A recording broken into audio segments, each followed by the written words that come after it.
নমস্কাৰ আপোনালোক সকলোকে পুনৰবাৰ আপু নিউজৰ অন্য এটা ভিডিঅ লৈ স্বাগতম জনাইছো আৰু বেছি দিন নাই আমাৰ ভাৰতবৰ্ষত দুখীয়া শ্ৰেণীৰ মানুহে কাৰেন্ট ব্যৱহাৰ কৰিব নোৱাৰিব আমাৰ ভাৰত চৰকাৰে এনে কিছুমান নতুন নিয়ম প্ৰৱৰ্তন কৰিবলৈ গৈ আছে যাৰ ফলত নেকি আমাৰ ভাৰতবৰ্ষৰ দুখীয়া মানুহবিলাকে কাৰেন্ট ব্যৱহাৰ কৰাৰ পৰিৱৰ্তে কেৰাচিন তেলৰ চাকিৰ পোহৰত থাকিব লাগিব আমাৰ ভাৰতবৰ্ষৰ দুখীয়া শ্ৰেণীৰ মানুহৰ কাৰণে কাৰেন্ট উপলব্ধ নহব আমাৰ ভাৰত চৰকাৰে এখন নতুন বিধেয়ক সংশোধন কৰিবলৈ গৈ আছে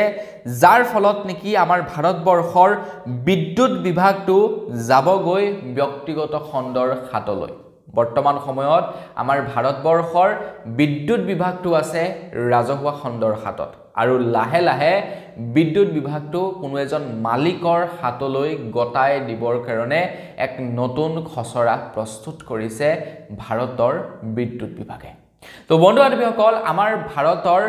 বিদ্যুৎ বিভাগটো যদিহে ব্যক্তিগত খণ্ডৰ হাতলৈ গটাই দিয়ে তেন্তে আমাৰ কেনে ধৰণৰ অসুবিধা হ'ব সেই সম্পৰ্কে মই আজি আপোনালোকক এই ভিডিঅ'টোত জনাম তো ভিডিঅ'টো অকনমান শেষলৈকে চাই থাকিব বেছি সময় নালাগে 4-5 মিনিটৰ ভিডিঅ' অকনমান ভিডিঅ'টোত মনোযোগেৰে শুনিব তো মই শ্ৰীপাঞ্জে কৈ আপোনালোকে চাই আছে আপু নিউজ আহক আৰম্ভ কৰো আজিৰ ভিডিঅ' আগবাইছো আজিৰ খবৰটোৰ ফালে এতিয়া বহুলোকে হয়তো ক'ব পাৰে ভালেই হ'ব বিদ্যুৎ বিভাগটোক যদি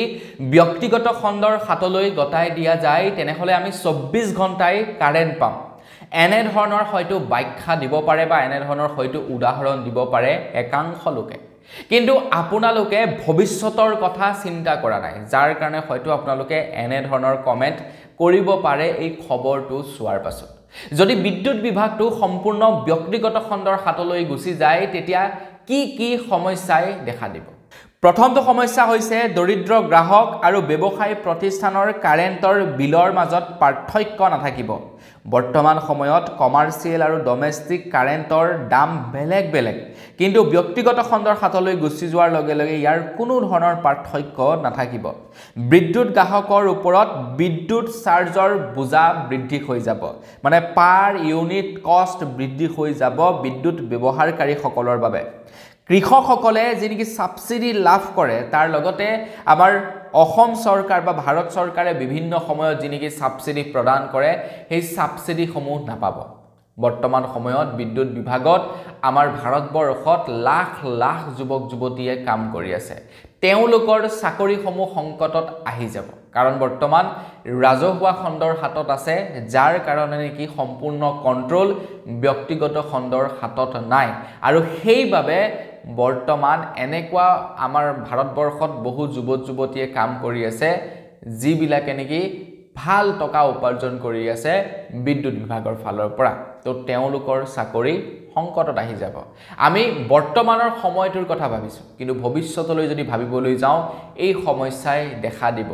মানুহে কাৰেন্ট নোহোৱাকেও থাকিব নোৱাৰা হ'ব কাৰেন্ট ব্যৱহাৰ কৰিবই লাগিব আৰু ব্যৱহাৰ কৰিলে আমাৰ পকেট ঢিলা হৈ যাব এতিয়া এই ব্যৱস্থাটো কৰিব বিচাৰিছে কিয় ব্যক্তিগত খণ্ডৰ হাতলৈ গটাই দিব বিচাৰিছে বৈদ্যুতিক বিভাগটো এতিয়া ভাৰত চৰকাৰে কৈছে যে প্ৰত্যেক বছৰে আমাৰ ভাৰতবৰ্ষৰ যিমান বিলাক নেকি কোম্পানী আছে যিবিলাক কোম্পানী নেকি বিদ্যুৎ বিভাগটো বিদ্যুৎ বিতৰণ কৰি আছে তেওঁলোকে 6.9 লাখ কোটি টকাৰ লোকচানৰ সন্মুখীন হ'ব লগা হৈছে 6.9 লাখ কোটি টকাৰ লোকচান সন্মুখীন হ'ব লগা হৈছে আৰু যি ঘাটি পূৰণ কৰিব লগা হয় হেনো চৰকাৰে আৰু যাৰ বাবে বিদ্যুৎ বিভাগটোকে এতিয়া বিক্ৰী কৰি দিবলৈ ওলাইছে ভাৰত চৰকাৰে এখন খচৰা প্ৰস্তুত কৰিছে আৰু সেই বিধেয়কখন যদি পাছ হৈ যায় তেনেহলে আমি কাৰেন্ট অত্যাধিক দামত ব্যৱহাৰ কৰিব লাগিব এইটো এটা 100% সিওৰ বৰ্তমান সময়ত আমাৰ ভাৰতে আদানীৰ আমাৰ ভাৰত নহয় আমাৰ অসমে কাৰেন্ট কিনিবলৈ গৈ আছে আদানীৰ পৰা 6 টকা 30 পইচাত পাৰ ইউনিট কাৰেন্ট ক্ৰয় কৰিব কিন্তু সেই একেটা কাৰেন্টকে যিবিলাক নেকি বিপিএল ধাৰী আছে বা যিবিলাক নেকি ডমেষ্টিক কাৰেন্ট আছে তেওঁলোকক 5 টকা 6 টকা পাৰ ইউনিটত কাৰেন্ট বিতৰণ কৰিছে এই যিনিকি ঘাটি হয় সেই ঘাটিটো চৰকাৰে পূৰণ কৰে কিন্তু যেতিয়া ব্যক্তিগত খণ্ডৰ হাতলৈ গুচি যাব ব্যক্তিগত খণ্ডই গোটেই পইচা আমাৰ পৰা উসুল কৰিব তেওঁলোকে যদি শতকাত কিনিছে তেওঁলোকৰ তাত কিমান কষ্টিং গৈছে কি নাই যোৱা গোটেই বিলাক চাই মিলি তেওঁলোকে হয়তো 7 টকা নতুবা 8 টকাত আমাক কাৰেণ্ট বিক্ৰী কৰিব ফলত আমি অত্যাধিক পইচা ভৰিব লাগিব এইটো কথা আপোনালোকে মনত ৰাখিব তো বন্ধু বান্ধৱীসকল এই কামটো বাৰু চৰকাৰে ভাল কৰিছে নে বেয়া কৰিছে আপোনাৰ মতামত কমেন্ট সেকশনত জনাবলৈ নাপাহৰিব আজিৰ ভিডিঅ'টো ইমানেই পুনৰ এটা ভিডিঅ' লগ পোৱাৰ খালি বিদায় মাগিছো ধন্যবাদ জয় অসম